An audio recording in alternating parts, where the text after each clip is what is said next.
एक आदमी था, उसका नाम राघव था। बाहर से सबको लगता था कि उसकी ज़िंदगी ठीक चल रही है, उसका घर परिवार सब कुछ। लेकिन वो अंदर से पूरी तरह टूट चुका था। हर रात उसको ऐसा लगता जैसे मैं अपनी सांसें चल रही है, पर वो अपना जीना, अपना ज़िंदगी सब छोड़ चुका था। उसे हर चीज़ बोझ लगने लगी थी। कभी पैसों की चिंता, कभी अपने घर के बदलते व्यवहार का दर्द, कभी अपने अधूरे सपने का दर्द।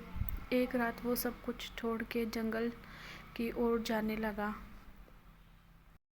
उस समय बारिश हो रही थी, रास्ता अंधेरा था और मन में सिर्फ एक ही सवाल था, क्या मैं सच में पूरी ज़िंदगी इतनी बुरी है या मैं ही हार गया हूँ। चलते चलते उसे दूर एक पेड़ के नीचे दीपक जलता हुआ दिखाई दिया। वह शांत आदमी बैठा हुआ उसे दिखाई दिया। वह भगवान बुद्ध थे।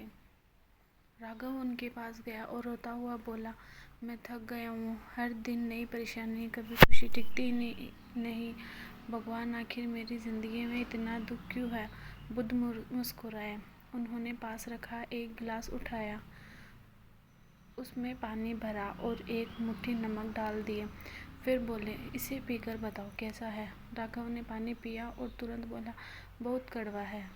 बुद्ध उसे लेकर पास की झील तक गए और बोले, इसका पानी पियो। उस इंसान ने उसका पानी पिया और बोला कि यह तो बहुत मीठा है। तभी बुद्ध ने शांत आवाज़ में जवाब दिया, परेशानियाँ नमक की तरह होती है बेटा, न कम होती है न ज़्यादा।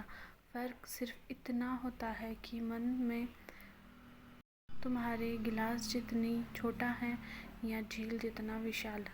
राघव चुप हो गया। बुद्ध आगे बोले, जब इंसान हर दुख को पकड़कर बैठ जाता है तो छोटी सी तकलीफ भी उसे तोड़ देती है, लेकिन जब मन बड़ा हो जाता है तो वही दुख जीवन का हिस्सा बनकर बह जाता है। राघव की आंखों से आंसू बहने लगे। पहली बार उसे एहसास हुआ, समस्या जितनी बड़ी दिखती है उतनी बड़ी नहीं होती उसके डर, सबसे सोचने के तरीके और उसके छोटे होते मन में भी।